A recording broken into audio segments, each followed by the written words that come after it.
भारत लाखों वर्षों से गौरव के साथ जीवंत ऐसी सभ्यता जिसे कितनों ने ही मिटाने की कोशिश की लेकिन मिटा न सके।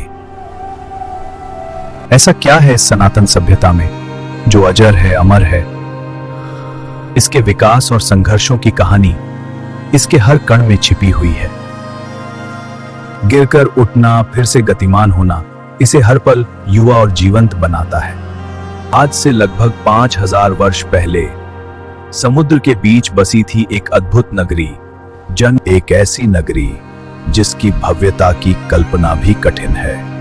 कहा जाता है इस नगरी में 9 लाख से भी अधिक महल थे और हर महल सोने और रत्नों से सजा हुआ।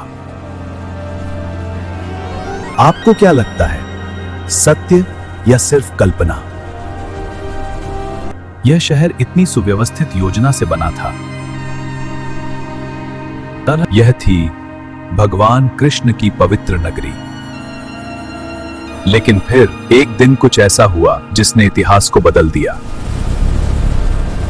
देखते ही देखते यह पूरी नगरी समुद्र में समा गई। कौन थी यह नगरी, क्यों और कैसे डूब गई? Time check. We dive in 30. Copy. Logs are ready. Weights are set. I'm good.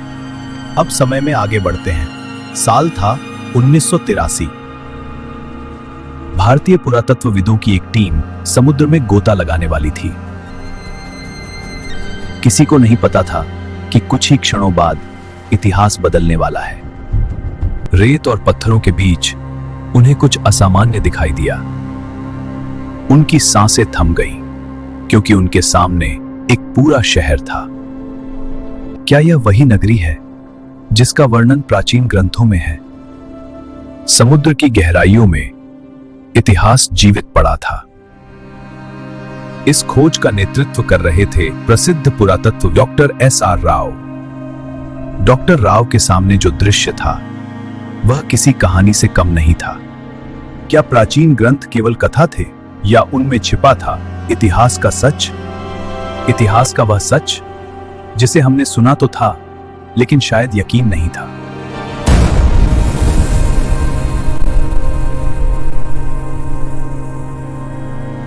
समुद्र की इन शांत लहरों के नीचे एक ऐसी नगरी सो रही है जो कभी स्वर्णिम थी। पत्थरों की दीवारें, विशाल स्तंभ और एक पूरा शहर जो आज समुद्र के भीतर दफन है। क्या यह सिर्फ एक कहानी है या इतिहास का छिपा हुआ अध्याय? सदियों तक द्वारका को सिर्फ एक कथा माना गया। महाभारत और हरिवंश पुराण में वर्णित यह नगरी कई लोगों को केवल कल्पना लगती थी, लेकिन एक खोज ने इतिहास की दिशा ही बदल दी। सन 1979 भारतीय पुरातत्वविद डॉक्टर एस.आर. राव ने एक साहसिक निर्णय लिया। उन्होंने समुद्र की गहराइयों में द्वारका को खोजने का अभियान शुरू किया। गियर तैयार है। कुछ ही मिनटों में गोताखोर समुद्र की गहराइयों में उतर चुके थे और फिर उनके सामने जो दृश्य था उसने इतिहास बदल दिया। समुद्र की गहराइयों में उन्हें विशाल पत्थर की दीवारें दिखाई दी, मानो हजारों साल पहले का एक पूरा शहर अचानक समय में रुक गया हो। खुदाई के दौरान हजारों साल पुराने पत्थर के लंगर मिले,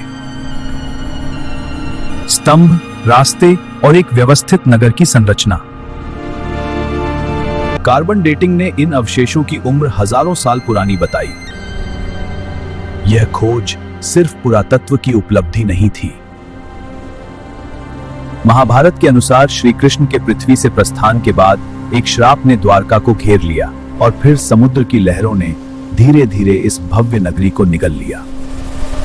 स्वर्णिम द्वारका लहरों में समा गई। वह क्षण था जब पुराण और विज्ञान आमने सामने खड़े और दोनों एक ही कहानी सुना रहे थे। एक ऐसा नगर जिसे देवताओं ने देखा बसाया और समय ने डुबो दिया। क्या यह सिर्फ एक कथा है या इतिहास का छिपा हुआ सत्य? Doctor SR. राव ने इन कथाओं को सिर्फ कहानी मानने से इनकार कर दिया।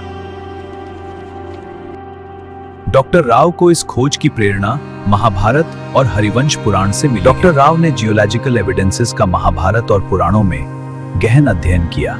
आज हम एक ऐसे सफर पर निकलेंगे जहां पुराण, पुरातत्व और विज्ञान मिलकर बताएंगे उस नगरी की कहानी जो हजारों साल पहले अस्तित्व में थी। इसलिए अभी तक चैनल को सब्सक्राइब, लाइक नहीं किया हो तो प्लीज कर ले। वीडियो को स्किप मत करना। अब हम जानेंगे किसने दिया था श्राप। क्या प्रमाण थे जिसने साबित किया कि यही वो द्वारिका है? डॉक्टर राव का कैसा संघर्ष था? बहुत समय पहले द्वापर युग में मथुरा में कंस का आतंक अपने चरम पर था। उसका भय इतना था कि पूरा नगर कांप उठता था। और फिर वह क्षण आया जब कृष्ण ने कंस को उसके ही राजमहल में ललकारा। एक भीषण युद्ध के बाद कंस का अंत हो गया और मथुरा उसके अत्याचार से मुक्त हो गई। लेकिन कंस की मृत्यु के बाद खतरा खत्म नहीं हुआ, क्योंकि कंस का ससुर मगध सम्राट जरासंध प्रतिशोध की आग में जल रहा था। क्या महाराज? भगवान श्री कृष्ण ने जरासंध के साथ कुल 17 बार युद्ध किया और हर बार उसे परास्त किया। कृष्ण जानते थे कि जरासंध अधर्मी राजाओं का एक बड़ा गठबंधन बना रहा है। उसे जीवित छोड़ देने से सभी दुष्ट एक ही स्थान पर एकत्रित हो जाते और उन्हें मारना आसान हो जाता। कृष्णा जी एक कुशल योद्धा और रणनीतिकार थे। कृष्ण समझ चुके थे कि युद्ध मथुरा को नष्ट कर देगा, इसलिए उन्होंने एक निर्णय लिया। मथुरा की जनता की रक्षा सही स्थान और समय की प्रतीक्षा थी। एक ऐसी नगरी बसाने का जो समुद्र की गोद में सुरक्षित हो। देवताओं के शिल्पकार विश्वकर्मा ने श्री कृष्ण के निर्देशानुसार द्वारका का निर्माण किया। 12 योजन लगभग 96 वर्ग किमी भूमि पर फैली यह नगरी चारों ओर से समुद्र से घिरी थी। गुजरात के पश्चिमी तट गोमती नदी और अरब सागर के किनारे पर स्थित थी। द्वारका के महल इतने ऊंचे थे मानो आकाश को छू रहे हों। दीवारें सोने की थीं और फर्श चांदी की चमक से दमकते थे। यह केवल एक नगर नहीं, एक स्वर्णिम सभ्यता थी। दोनों इस नगर के चारों ओर विशाल द्वार बनाए गए थे। इसी कारण इस नगरी का नाम पड़ा द्वारका, द्वारों का नगर। हवाओं में सुगंधित फूलों की खुशबू घुली रहती थी। हरी भरी गलियों में मोर नृत्य करते दिखाई देते थे। नगर के मध्य में स्थित था श्री कृष्ण का दिव्य महल, जिसे देखकर ऐसा प्रतीत होता था मानो स्वर्ग स्वयं पृथ्वी पर उतर आया होगा। द्वारका केवल सुंदर नहीं थी, यह एक अत्यंत योजनाबद्ध नगर था। सड़कें इस प्रकार बनाई गई थी कि वे सीधे बंदरगाह तक जाती थी। समुद्र व्यापार के लिए विशेष गोदियां बनाई गई थी, जहां विशाल जहाज आसानी से आ और जा सकते थे। द्वारका समुद्री व्यापार का एक महान केंद्र बन चुकी थी। द्वारका की सबसे अद्भुत बात थी उसकी जल व्यवस्था, अर्थात वाटर मैनेजमेंट। पूरे नगर में सिंचाई और जल आपूर्ति की प्रणाली थी, जो उस समय अत्यंत दुर्लभ मानी जाती थी। स्वच्छ जल के तालाब, हरे भरे बाग और सजे हुए बाजार द्वारका को बनाते थे एक पूर्ण आत्मनिर्भर नगर। भागवत पुराण के अनुसार द्वारका में थे 900 से अधिक भव्य महल। श्री कृष्ण ने ये महल अपने प्रियजनों के लिए बनवाए थे। बलराम, रुक्मिणी, सत्यभामा और जाम्बवती के लिए अलग अलग राजमहल थे। ये महल केवल वैभव का प्रतीक नहीं थे, ये अध्यात्म और भक्ति के भी प्रतीक थे।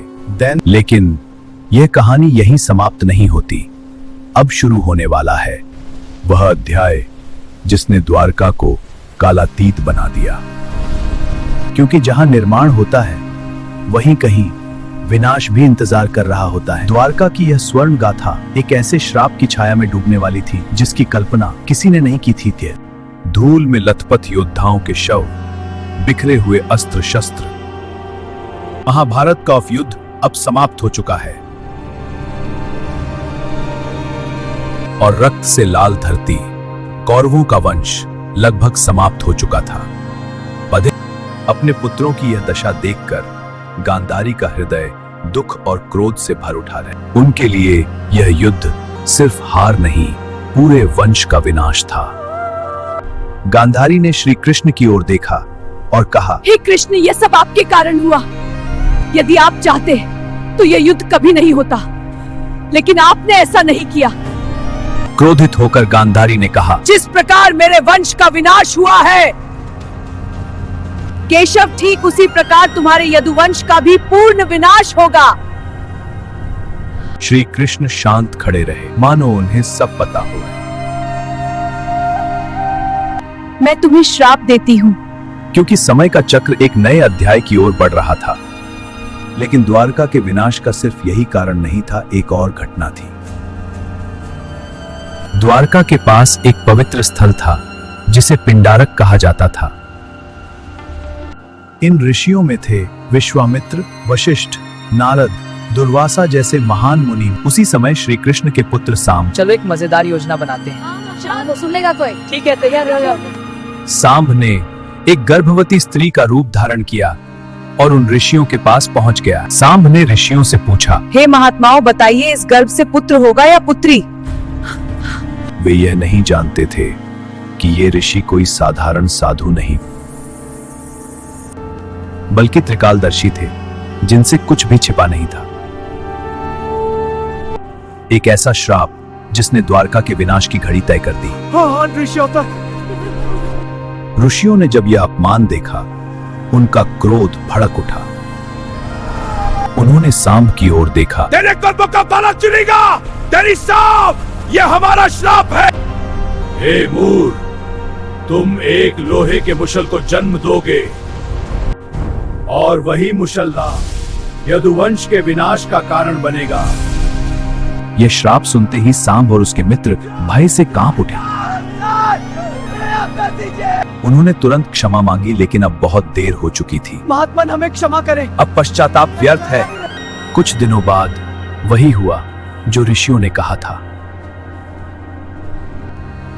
जब सांब सुबह उठा तो उसके पास एक भारी लोहे का मुशल पड़ा था। ये क्या है? यह देखकर पूरा यदुवंश चिंतित हो उठा। यह शस्त्र विनाश ला सकता है, हमें तुरंत कार्रवाई करनी होगी। लेकिन कैसे? राजा उग्रसेन ने आदेश दिया कि इस मुशल को और समुद्र में फेंक दिया जाए। मुशल के टुकड़े समुद्र में फेंक दिए गए।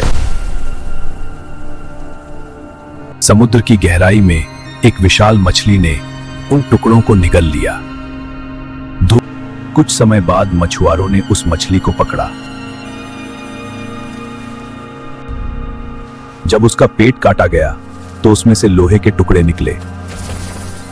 उन टुकड़ों को एक शिकारी को बेच दिया गया जिसका नाम था जरा। वह उन्हीं टुकड़ों से अपने तीर बना रहा था।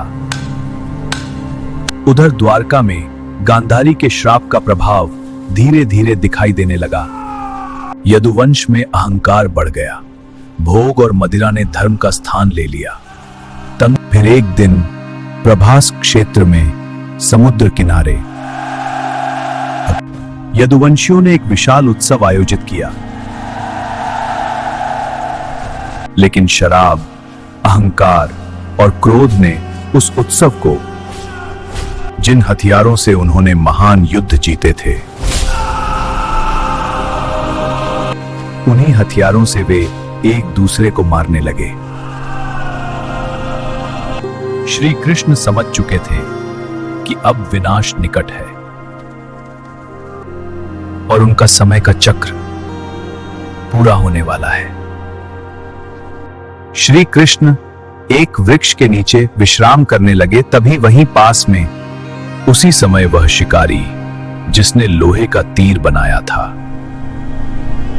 उसी जंगल में जहां श्री कृष्ण विश्राम कर रहे थे, शिकार की तलाश में भटक रहा था। अचानक शिकारी की नजर झलक पर पड़ी। लगा मानो कोई हिरण बैठा हो गया। अगले ही क्षण उसने तीर छोड़ दिया जो युगों का अंत लिखने वाला था। चुपड़े तीर जाकर श्री कृष्ण के चरणों में लगा,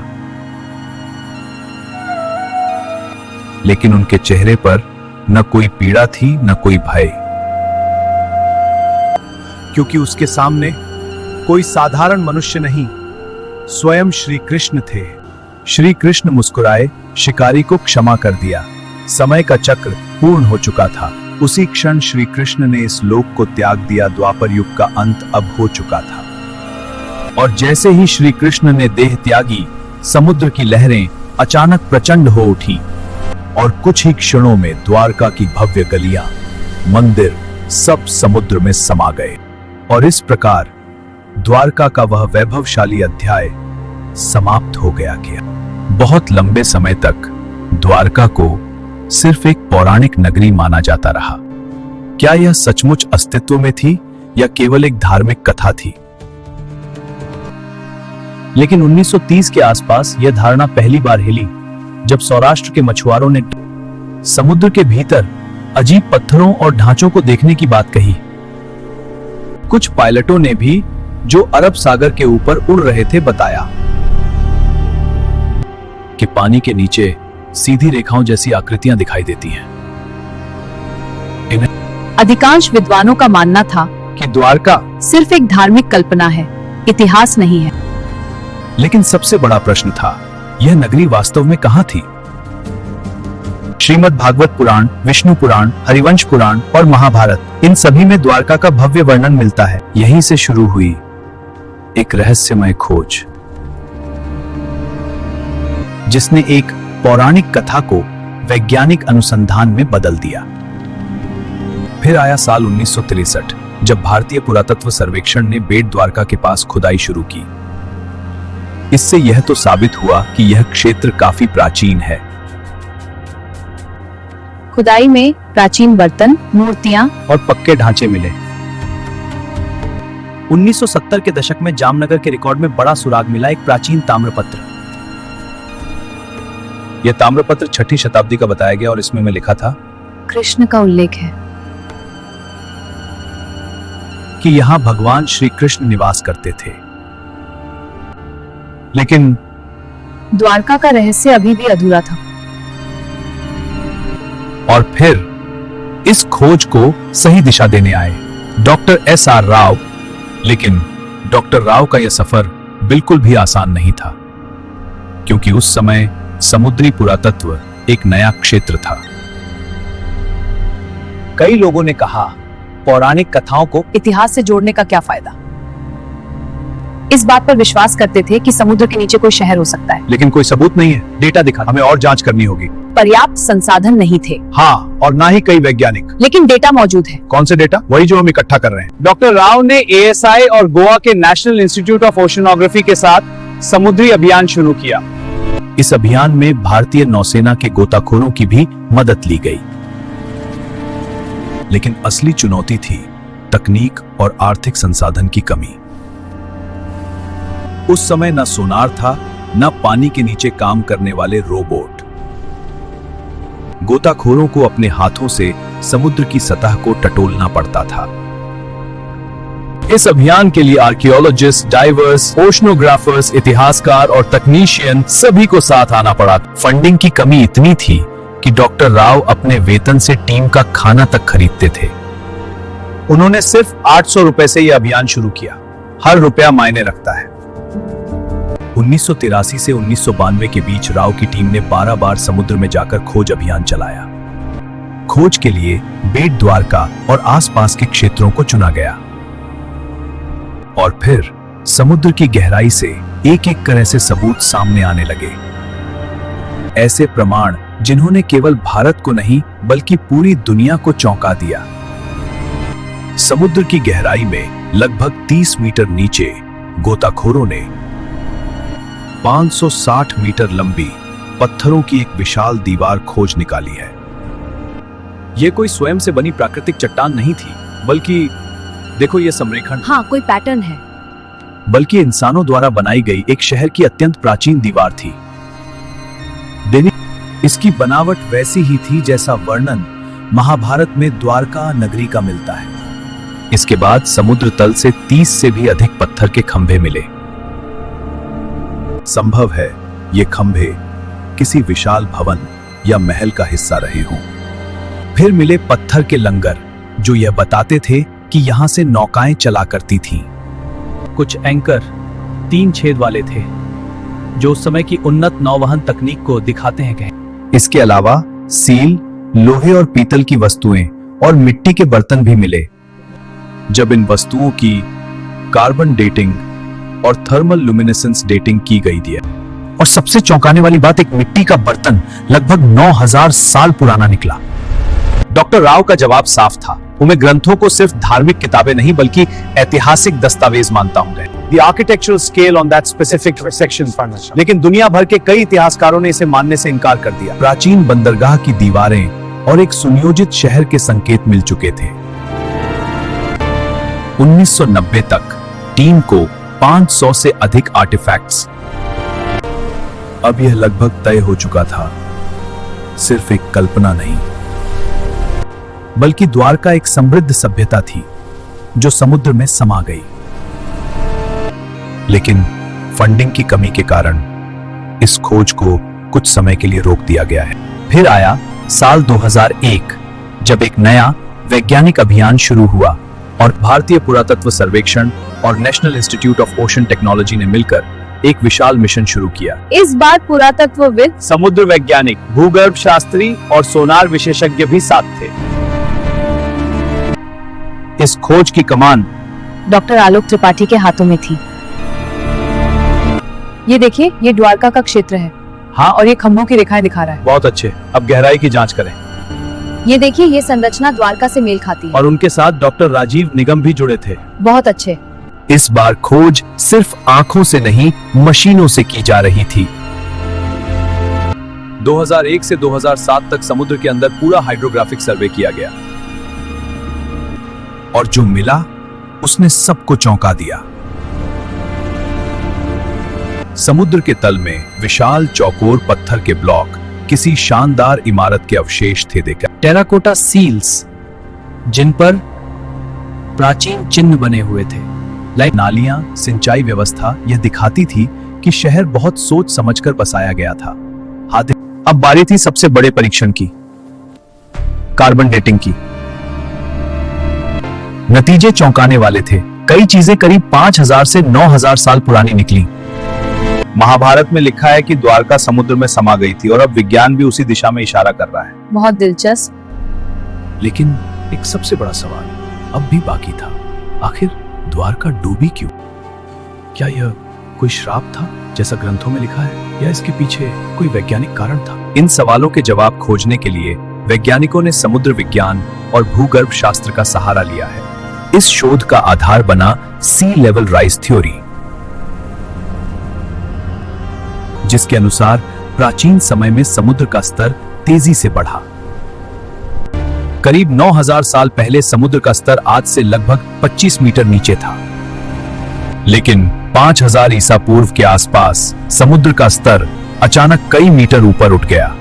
और ठीक इसी समय महाभारत के अनुसार श्री कृष्ण ने पृथ्वी का त्याग किया था। यह घटना सिर्फ भारत में ही नहीं, दुनिया के कई हिस्सों में समुद्री हलचल के प्रमाण मिले।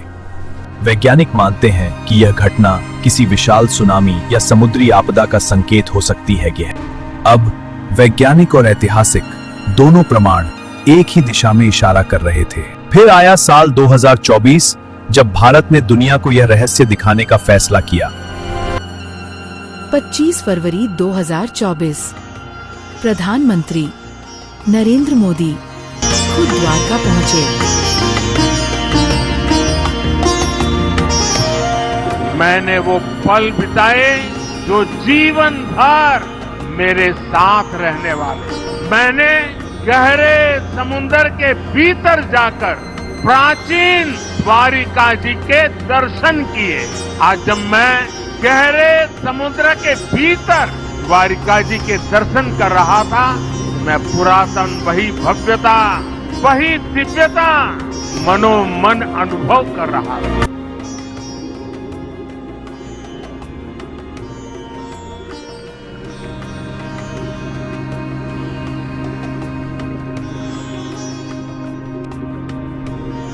प्रधानमंत्री ने समुद्र की गोद में मोर पंख अर्पित किया, जो श्री कृष्ण की स्मृति का प्रतीक था।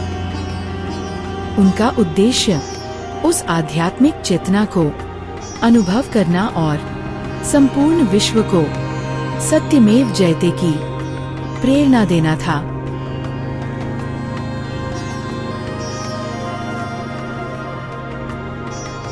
द्वारका सिर्फ भारत की कहानी नहीं है, ये पूरी मानव सभ्यता की दस्तावेज है। सत्य और संस्कृति मिटते नहीं, कभी इतनी भी गहराई में क्यों न छुपे हों। इसलिए द्वारका आज भी जिंदा है, कभी मंदिर की घंटियों में, कभी समुद्र की लहरों में, और अब वैज्ञानिक रिपोर्टों में भी। आस्था और विज्ञान दो विपरीत ध्रुव नहीं, बल्कि एक ही सत्य की दो राहें हैं। एकम सत विप्रा बहुधा वदंती, अर्थात सत्य एक है, उसे जानने के रास्ते अनेक है। शताब्दियां बीत गईं, युग बदले, राजवंश मिटे, लेकिन समुद्र आज भी मौन है करे। उसकी लहरों के नीचे दबी द्वारका नगरी आज भी जैसे किसी इंतजार में है थे, शायद अपने निर्माता श्री कृष्ण के फिर से लौट आने के लिए करें। आज डॉक्टर SR राव, जिनका पूरा नाम शिकारीपुरा रंगनाथ राव, जैसे मेहनती, दृढ़ निश्चयी और समर्पित लोगों की आवश्यकता है जो भारत की स्वर्णिम विरासत को एक नया आयाम दे सकें। दूसरों पर निर्भर रहना सीख लिया है, वेदों, रामायण, महाभारत को। इसीलिए इनका अध्ययन करो, तभी जानोगे इनमें क्या है। द्वारका की कहानी सिर्फ एक शहर की नहीं, यह उस ईश्वर की नगरी की कहानी है जिसने जीवन से कर्म का सार सिखाया। जब अगली बार आप समुद्र की लहरों को देखें तो एक पल ठहरिएगा। शायद किसी अनंत गहराई से आपको बांसुरी की एक धुन सुनाई दे, और शायद वह पुकार हो गए। द्वारकाधीश की आत्मा ही अमर है, शेष सभी नश्वर है। जय द्वारकाधीश। अगर आपको भारत के ऐसे ही छिपे हुए रहस्य और सनातन इतिहास की सच्ची कहानियां जाननी है तो अभी चैनल सब्सक्राइब करें और अगली रहस्यमय यात्रा देखने के लिए बेल आइकन पर क्लिक करें। फिर मिलेंगे भारत के एक और अनसुने रहस्य के साथ। जय श्री कृष्ण, जय द्वारकाधीश।